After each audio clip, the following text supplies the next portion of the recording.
Bonjour et bienvenue sur Boop Boop, le podcast sur l'allaitement qui va faire, nous espérons, du bruit. Moi c'est Hélène, pharmacienne. Et moi je suis Cassandre, médecin généraliste.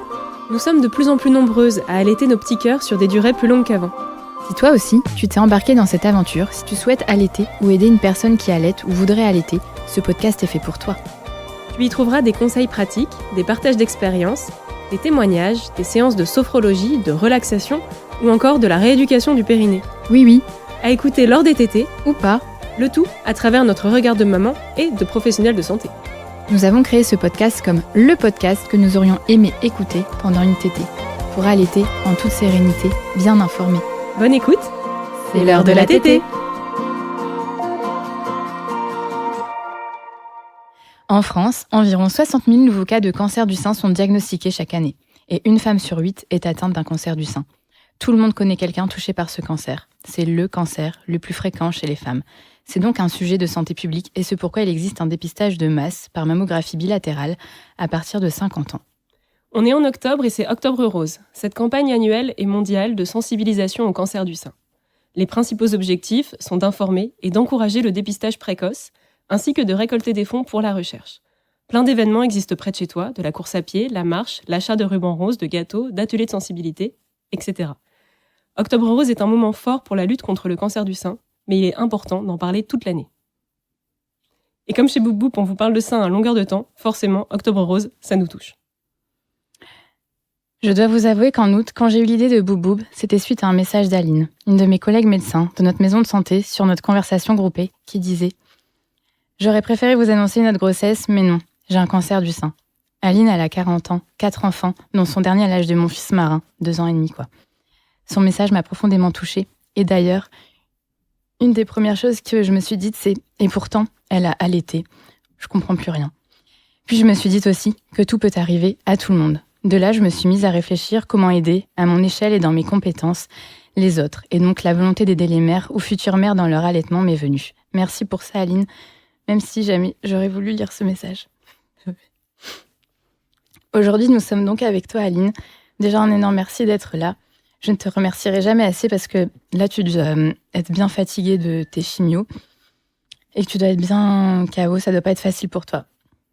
De rien. Merci Cassandre pour ce message. Alors, on en est déjà tous à pleurer.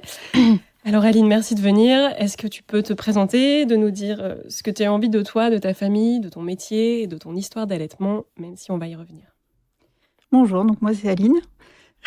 Je suis médecin généraliste, une collègue de Cassandre. J'ai 4 enfants qui ont maintenant 17 ans pour la plus vieille, 15 ans et demi, 14 ans, et le dernier qui vivra 3 ans au mois de janvier. Voilà, que j'ai effectivement tous les 4 allaités pendant quand même plusieurs mois chacun. Comment tu te sens aujourd'hui ? Comment je me sens ? Ça dépend des jours. Moralement, c'est pas facile tous les jours. Globalement, il y a quand même toujours la fatigue. Et puis, c'est long. Ouais. Les chimios, c'est long, c'est pénible.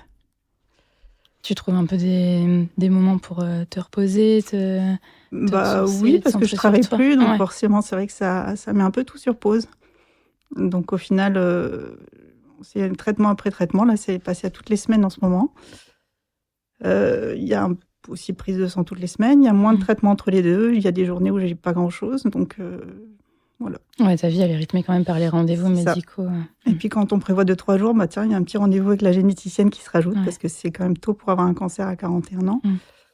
Et voilà, donc il y a toujours des petites surveillances, des petits contrôles, mais le cancer diminue en taille, donc c'est une bonne nouvelle. La chimio est efficace. D'accord, ça, on est contente. Tu as parlé de la généticienne. Est-ce que tu peux nous dire ou est-ce que tu sais quel type de cancer tu as ? Alors, je ne sais pas encore parce que j'ai rendez-vous lundi prochain, là, justement. Et donc, ils vont faire une recherche, sachant qu'il y avait déjà plusieurs cas de cancer dans ma famille et il y avait déjà effectivement une recherche génétique qui avait été faite. Ma mère n'étant pas porteuse du gène, ça s'était arrêté là. Et donc, je n'avais jamais fait de dépistage plus poussé de mon côté. D'accord. Mais je sais que j'ai des cousines, j'ai des tantes. J'ai perdu une tante et une grand-mère d'un cancer des ovaires aussi. Donc, voilà, qui sont liés également au cancer du sein puisque c'est porté par le même gène. Alors, il existe une dizaine de types de cancer du sein. Le plus fréquent, c'est le carcinome canalaire infiltrant. Il commence dans les canaux mammaires et il se propage aux tissus environnants.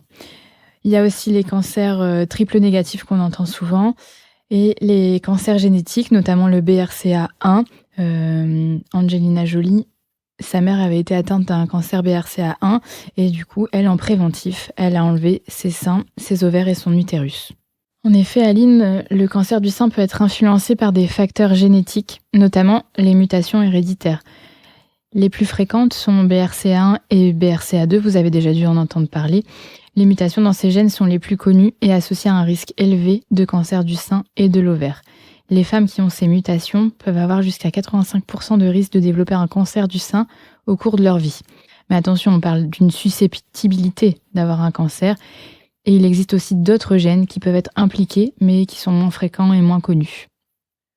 Les femmes à risque, donc c'est celles qui vont avoir pas des antécédents de cancer du sein, mais des antécédents de cancer du sein au premier degré dans leur famille. Elles vont pouvoir bénéficier d'une évaluation par un conseiller en génétique pour déterminer la nécessité de faire un test. Il y a des femmes qui le font parce qu'elles veulent savoir, il y en a qui préfèrent ne pas savoir. Et donc tout ça, c'est très encadré, on fait une consultation génétique, ça va être possible dans des centres de référence. Donc à savoir si votre mère a eu un cancer du sein et qu'elle a été testée par exemple BCR1, ça peut être intéressant de vous faire dépister. Votre mère ou votre sœur ou votre fille. Premier degré. Voilà, premier degré. Donc si vous êtes à risque, si tu penses être à risque, n'hésite surtout pas à consulter un professionnel de santé tel que ton médecin généraliste, ton gynécologue ou ta sage-femme. Et comment s'est passée la découverte de ton cancer du sein ? La découverte, on faisait un câlin avec mon mari, donc il m'a touché le sein, il a dit « Tiens, je sens quelque chose qui n'était pas là avant ». Ah ouais, c'est important de faire des câlins avec ça. Voilà, donc je ne fais pas d'autopalpation régulière, j'ai beau être médecin, je ne fais pas une surveillance plus importante que ça, mais voilà, donc tout de suite le lendemain j'ai pris rendez-vous. J'ai eu rendez-vous le mois d'après pour la mammographie et tout de suite, biopsie. Ça, c'était cet été ? Oui. Ouais, en juin, je crois. Donc on s'en est aperçu début juin, j'ai fait la biopsie en juillet. Et puis on a commencé tout le protocole en début août, la première chimio 1er août. D'accord. Alors, l'autopalpation des seins, c'est une méthode méga importante pour surveiller sa santé mammaire. Nous, clairement, on le fait pas assez. On pourrait le faire sous la douche quand on se lave. C'est hyper simple. L'idéal, c'est de choisir le bon moment, 1 semaine à peu près après ses règles, là où les seins sont moins denses, à un moment dédié, dans le calme. On peut le faire assise, allongée, debout. On utilise la main à l'opposé du sein palpé, avec les 3 doigts du milieu. Et en fait, on fait des mouvements circulaires de l'intérieur vers l'extérieur du sein en ligne pour bien tout palper. On n'oublie pas les aisselles et le dessus du sein. Là, il peut y avoir souvent des petits nodules. Il faut bien examiner chaque partie. Et si on trouve une anomalie, donc c'est-à-dire une bosse, une boule, des douleurs inhabituelles à la palpation, un changement de texture ou d'apparence de la peau ou des écoulements du mamelon, n'hésitez pas à consulter. Pour l'écoulement du mamelon, on peut presser aussi son mamelon pour voir s'il y en a un ou pas. Il faut répéter ça régulièrement. L'autopalpation doit vraiment être régulière pour mieux connaître son corps et détecter toute anomalie. Il faut savoir que la détection précoce est essentielle pour la santé des seins. Merci Cassandre pour l'explication. Alors on sait qu'on bassine avec l'autopalpation, son importance, principalement en octobre tous les ans, mais au final on voit que même nous qui sommes professionnels de santé, toutes les 3 on l'a avoué, on fait pas d'autopalpation, on va peut-être s'y mettre ce soir je pense. C'est hyper important et c'est aussi pour ça qu'on voulait avoir le témoignage d'Aline, c'est qu'en fait, il y a quelque chose dont on parle peu, c'est que la grossesse a un rôle paradoxal dans la survenue des cancers du sein. On entend souvent, et c'est vrai, des études le montrent, que les grossesses, principalement si elles sont précoces, diminuent le risque.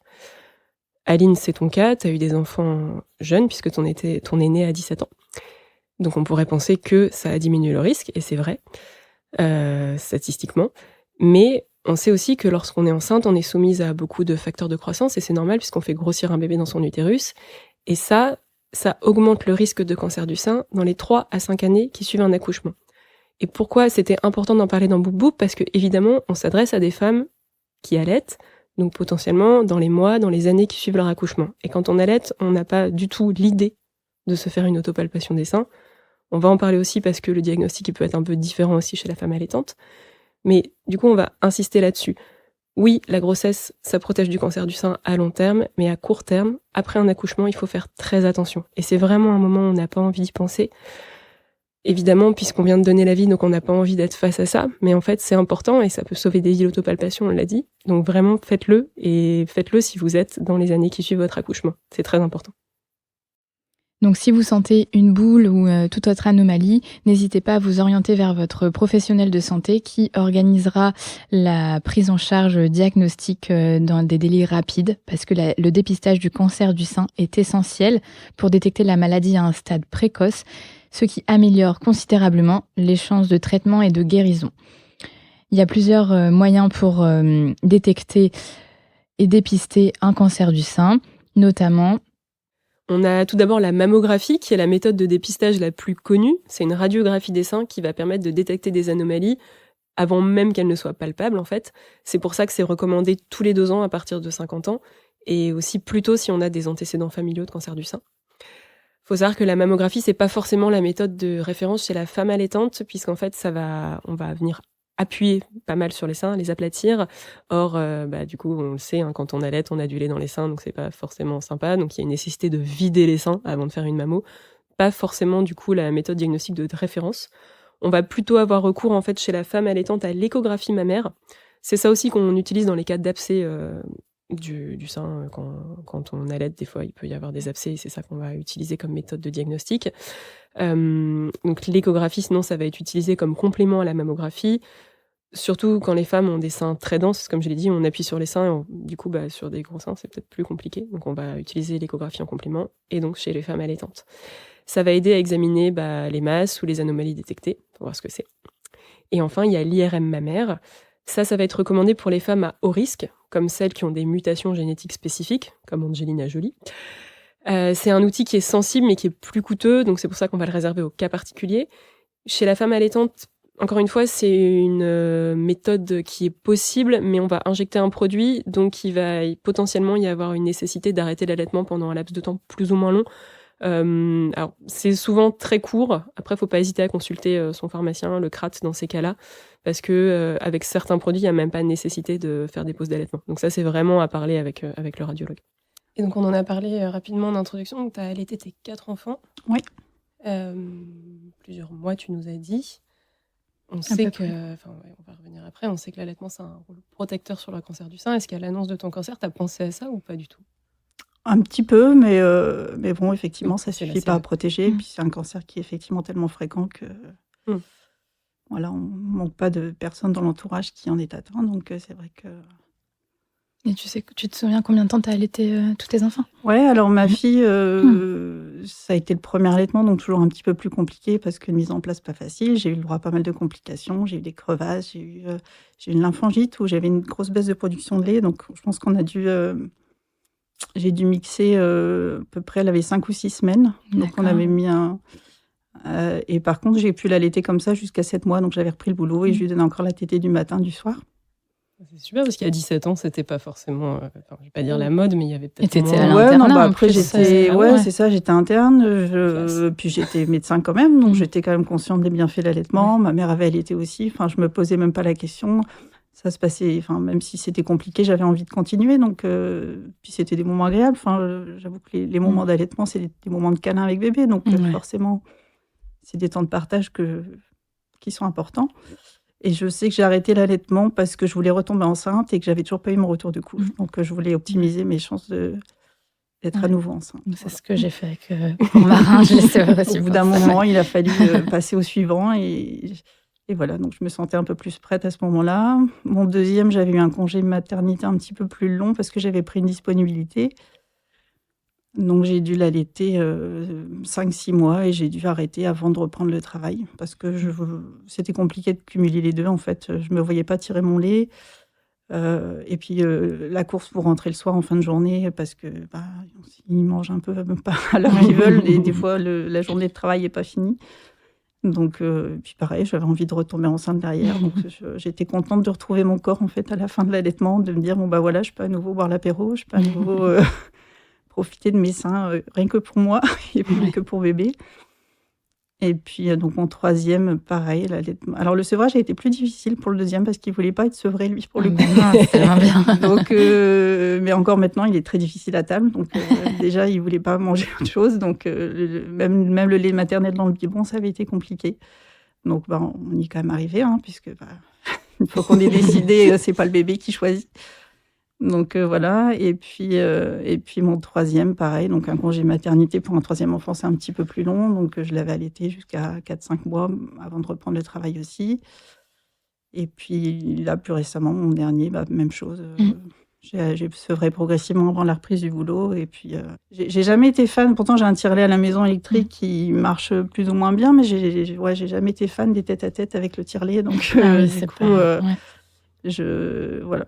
C'était un temps que je lui avais consacré, et puis pareil, j'étais contente aussi de pouvoir retrouver mon corps et puis de repasser à autre chose, quoi.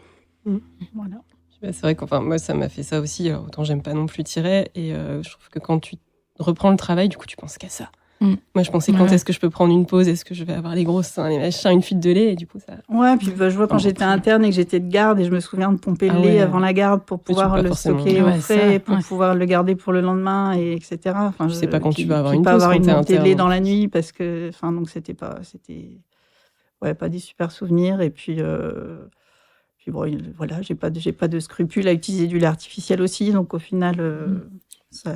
ils ont bien grandi tous. Ça fait le job. De toute façon, ils n'ont pas de carence, ils n'ont pas de maladie, ils vont bien. Donc, c'est le principal. Donc, voilà, ils m'en veulent pas de les avoir sevrés à cet âge-là, en tout cas. Alors, Aline, donc on l'a dit, toi, tu as allaité tes 4 enfants. Cassandre en a parlé en introduction. Quand tu as annoncé ton diagnostic, elle a eu cette pensée de dire, et pourtant, elle a allaité. Alors pourquoi cette pensée ? C'est parce qu'il y a un lien entre cancer du sein et allaitement qui a fait l'objet de pas mal d'études, pas mal de recherches, et qui indique que l'allaitement pourrait avoir un effet protecteur contre le développement du cancer du sein.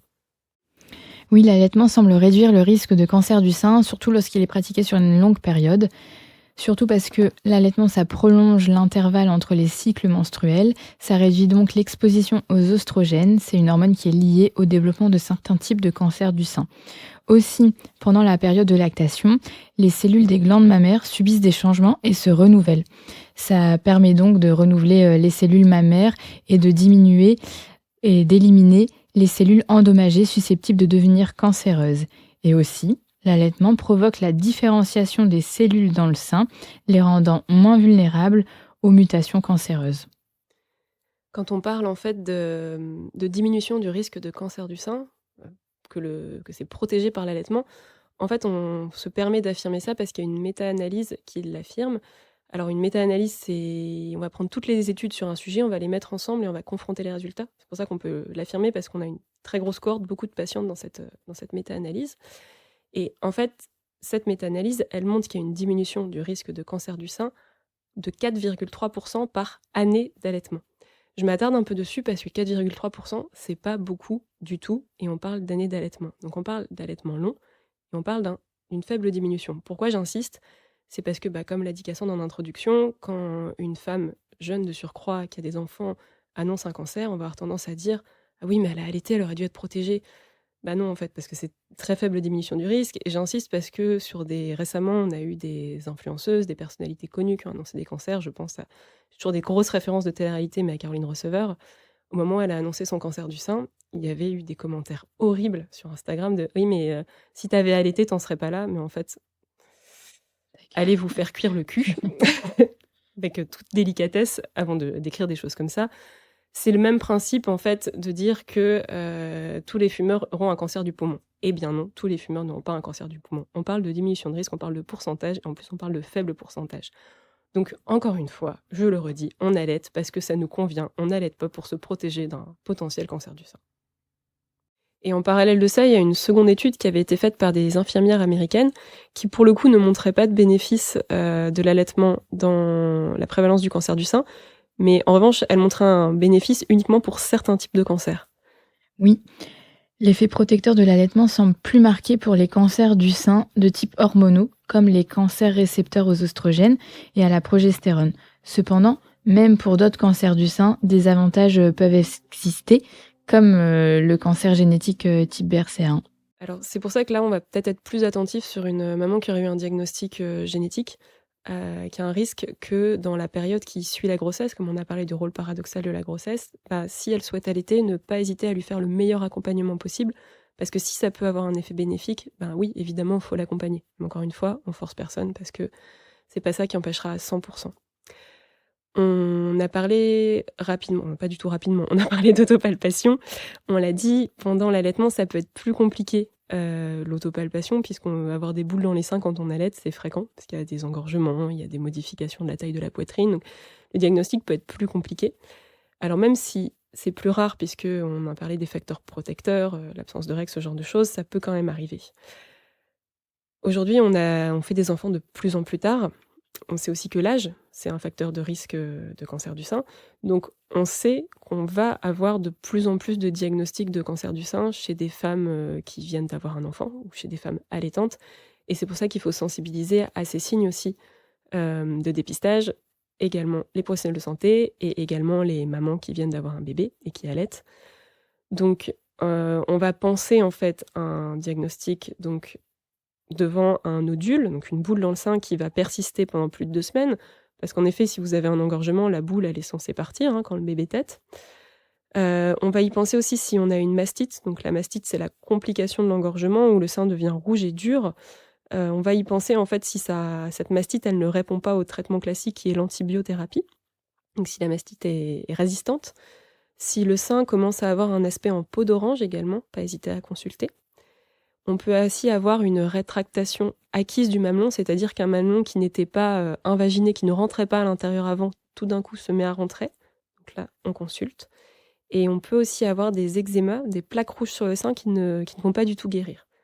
Si tu allaites et que tu as un de ces symptômes, évidemment, pas de panique, c'est des possibilités individuelles, mais on conseille dans ces moments-là de consulter rapidement son médecin généraliste. Il y a autre chose qui est assez important, on a parlé donc de ce risque qui est augmenté dans les 3 à 5 années qui suivent la grossesse. On sait aussi que quand on vient d'accoucher, on vit un peu dans une sorte de désert médical. Après avoir été très entendu, très suivi pendant la grossesse, toute l'attention vient sur le bébé.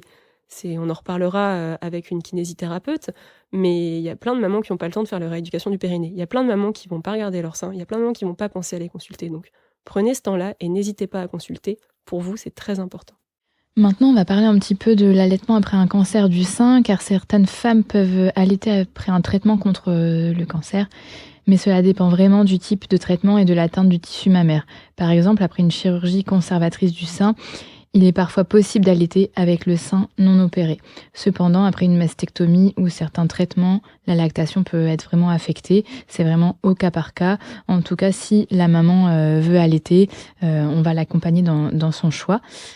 Par contre, l'allaitement est contre-indiqué pendant la chimiothérapie. Il n'y a pas vraiment d'études, mais c'est un principe de précaution parce que c'est un traitement très lourd. Et la radiothérapie, c'est un autre des traitements possibles, c'est-à-dire qu'on va localiser des rayons sur la tumeur. L'allaitement sera possible après ça, mais ça dépend de l'atteinte mammaire, s'il y a de la fibrose ou pas des tissus, parce que ça peut engendrer une baisse de lactation. En pratique, en fait, si une femme a eu un cancer du sein, est en rémission, a un enfant et souhaite allaiter, en fonction des traitements qu'elle a eus, de l'atteinte ou pas de sa glande mammaire, on va l'accompagner au maximum, il n'y a que ça à faire. Également, en pratique, s'il y a découverte d'un cancer du sein pendant l'allaitement, pareil, on va accompagner, on va évaluer en fait avec elle si elle souhaite continuer. Il faut savoir, Aline t'en a parlé, mais les traitements sont lourds, la fatigue est grande. Avoir allaité un enfant, c'est également fatigant, donc c'est vraiment à faire au cas par cas et accompagner au maximum et voilà, soutenir la décision dans tous les cas qui sera prise. Et là, donc, t'en es où dans ton parcours de soins ? J'en suis au milieu de mes chimios. J'ai fait 8 cures de chimio, j'en ai encore 8 à faire. Donc, il m'avait prévenu dès le départ, il y a 5 mois en tout. Et je commence par la chimio parce que le cancer était plutôt agressif déjà. Et comme il faisait plus ou moins 5 cm, en fait, entre le diagnostic initial, la première échographie où il faisait 3 cm, ils ont refait une échographie de repérage 2 semaines après. Ça avait quasiment doublé. Donc, ils ont dit, si on programme la chirurgie tout de suite, on va vous enlever tout le sein. Donc là, tu as une date de chirurgie ? Ce sera au mois de janvier. D'accord. Donc là, je suis en chimio jusque mi-décembre. Il me laisse un petit peu récupérer. Après, c'est l'opération. D'accord. Comment en parles-tu à tes enfants, et notamment à Soren le plus petit ? Alors Soren, il a de la chance parce qu'il est petit. Donc il se rend pas bien compte de tout ce qui se passe. Il se rend compte que maman n'a plus de cheveux. Voilà, je suis pas toute seule, je suis bien entourée. Ouais. Quand je suis pas en forme, il y a mon mari qui s'occupe de lui, ou la mamie, ou les frères aînés, les grandes sœurs, les grands frères. Et on a la chance d'être une famille nombreuse aussi, donc on a des bras en plus. Et du coup, je pense qu'il se rend pas bien compte que maman est malade. Au début, quand il y avait ma cicatrice, quand j'étais fait poser le pack, il disait « Oh, maman bobo », il faisait un petit bisou sur la cicatrice. Puis maintenant, il en parle plus trop. On verra après l'opération, s'il y a des choses un petit peu plus visibles. Mais pour l'instant, il est dans sa bulle et il s'en rend pas compte, en fait. Et puis les ados, c'est plus facile à leur expliquer. On leur en parle au fur et à mesure des traitements, au fur et à mesure des suivis. Et puis, quand ils ont des questions, on y répond. La plupart du temps, on essaie de les épargner parce qu'ils ont leur vie, ils sont en cours, Ma fille est à la fac cette année, ça se passe bien, elle vit sa vie.